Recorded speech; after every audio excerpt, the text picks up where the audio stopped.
تو اپنے رب کی بارگاہ میں معافی کا سوال کرے، تو اس سے قیامت کے دن درگزر کرنے کے لیے عرض کرے، کچھ تو ایسا ٹائم نکلے۔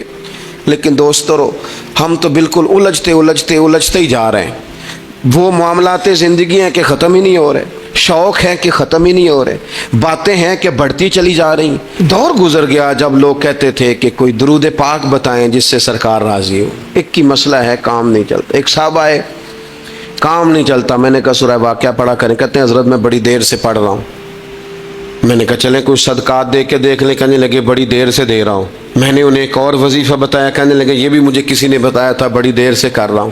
تو میں نے انہیں کہا پھر میری ایک ناقص رائے یہ ہے کہ سارا کچھ کرنے کے بعد اگر ابھی تک پھر بھی آپ سمجھ رہے ہیں نا آپ کی مرضی کے مطابق آپ پر دروازے نہیں کھل رہے، پھر آپ صبر کریں، جو میرا رب چاہتا ہو اس پہ راضی رہ کے دیکھیں، پھر ذرا راضی رہ کے دیکھیں، پھر دیکھیں کہ مالک کا فیصلہ کیا ہے۔ وہ آپ کے حق میں کوئی رحمت والا فیصلہ ہی فرمائے گا، پھر ذرا انتظار کر کے دیکھیں، پھر ذرا صبر کر کے دیکھیں۔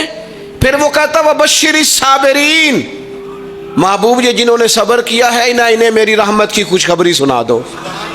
پھر وہ کہتا ہے باقیوں کے پاس مال ہوگا، دولت ہوگی، اقتدار ہوگا، بڑا کچھ ہوگا، ان اللہ مع الصابرین، صبر کرنے والوں کے ساتھ رب کریم ہوگا۔ پھر ذرا ٹھہر ہی جائیں، پھر تھوڑا حوصلہ ہی کر لیں، پھر اس کے فیصلے کا ذرا انتظار کر کے دیکھیں۔ ہم نہ من چاہیے زندگی کے پیچھے پریشان ہیں اپنی آخرت کے، اور آخرت کرتی کیا ہے؟ جب آپ کا آخرت پر یقین پکا ہو جاتا ہے نا، پھر لازمی طور پر انسان کے اعمال سنورتا ہے۔ آپ یقین کریں سنورتے ہیں، 100% سنورتے ہیں۔ آپ آخرت پر جتنا یقین، حضرت عمر کا آخرت پر یقین پکا تھا نا، دنیا میں مکان ہی کوئی نہیں بنایا، پکا تھا۔ سیدنا مولا علی شیر خدا امیر المومنین بھی ہو گئے تو طامت پھر بھی پھٹی ہوئی تھی، پکا یقین تھا نا کہ اللہ نے ہمارے لیے آگے بڑی نعمتیں تیار کی ہوئی ہیں۔ حضور نے آ کے فرمایا تھا نا کہ عمر میں تیرا گھر دیکھ آیا ہوں جنت میں، یقین پکا تھا نا بڑا کچھ ملنے والا ہے۔ تو جن لوگوں کا پکا ہونا کہ میرا دیس میں گھر ہے، وہ پردیس میں بلڈنگیں نہیں بنایا کرتے، ان کو پتا تھا کہ ہمارے دیس میں گھر بنے ہوئے، لہٰذا یہاں وہ کسی پریشانی کا شکار۔ اور دوسرا، جب بندے کا آخرت پر یقین پکا ہو جاتا ہے نا، ایک بات آپ نے ضرور ذہن میں رکھنی ہے۔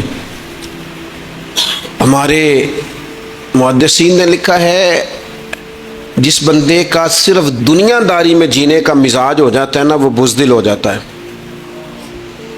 اور جس کا خیال ہوتا ہے نا زندگی عارضی ہے، صبح قیامت دوبارہ اٹھوں گا، وہ بندہ بہادر ہو جاتا ہے۔ جس کا خیال ہے نا یہی کچھ ہے، کھا لو پی لو، بس یہ زندگی ختم ہو گئی تو ختم ہو گئی، مر گئے تو مر گئے، ختم ہو گئے، فنا ہو گئے، ان لوگوں کا مزاج بزدلانہ ہو جاتا ہے، جرت مند نہیں رہتے۔ اور جن کا یہ خیال ہوتا ہے نا مرنے کے بعد بھی اٹھنا ہے، ایک نئی زندگی اللہ عطا کرے گا، وہ لوگ پھر موت سے گھبراتے نہیں، انہیں مرنے سے ڈر نہیں لگتا۔ پھر موت کا لفظ کوئی بندہ سنا کہ انہیں بلیک میل نہیں کر سکتا، وہ بندے طاقتور ہو جاتے، باہمت ہو جاتے۔ حضرت جابر بن عبداللہ فرماتے ہیں، بخاری میں حدیث ہے، فرماتے ہیں ایک احد والے دن ایک صحابی کھجور کھا رہے تھے، تو کھجور کھاتے کھاتے انہوں نے نبی پاک صلی اللہ تعالی علیہ وسلم کی خدمت میں عرض کی، حضور اگر میں آج شہید ہو جاؤں تو کہاں جاؤں گا؟ تو محبوب فرمانے لگے میرا رب اپنے فضل سے تجھے جنت عطا کرے گا۔ حضرت جابر ابن عبداللہ رضی اللہ تعالیٰ عنہ فرماتے ہیں اس بندے نے کیا کیا، اس نے نا کھجور جتنی کھا لی تھی کھا لی، باقی نکال دی منہ سے، تلوار لی، میدان میں گئے، شہید ہو گئے۔ سبق ہمیں کیا دیا؟ کہنے لگے جب مرتے ہی اللہ تعالیٰ جنت عطا کرے گا، پھر کھجور کھاتے کھاتے رہنے والی دیر بھی کیوں کرنی ہے؟ پھر چھوڑو، جنت میں جا کے اللہ کے دیے ہوئے انعام کھائیں گے۔ کھجور کھانے کی بھی دیر برداشت نہیں کی۔ یہ آخرت کا اجر، آخرت میں رب کی بارگاہ میں کھڑے ہونے کا تصور بندے کو طاقتور کر دیتا۔ وہ بزدل، اقبال کیا کہتے ہیں؟ اقبال کہتے ہیں موت کو سمجھے ہیں غافل اختتام زندگی، یہ ہے شام زندگی، پھر صبح دوام زندگی۔ اور حضرت بلے شاہ بھی بول پڑے، وہ کہنے لگے عرش فرشتے بانگا ملیاں مکے پہ گیا شور، بلے شاہ آسا نہیں مرنا، اے تے مر گیا ہی کوئی اور، یہ تو کسی۔ اور پھر ایک اور درویش بولے، وہ کہنے لگے وارث شاہ او کدو مر دے،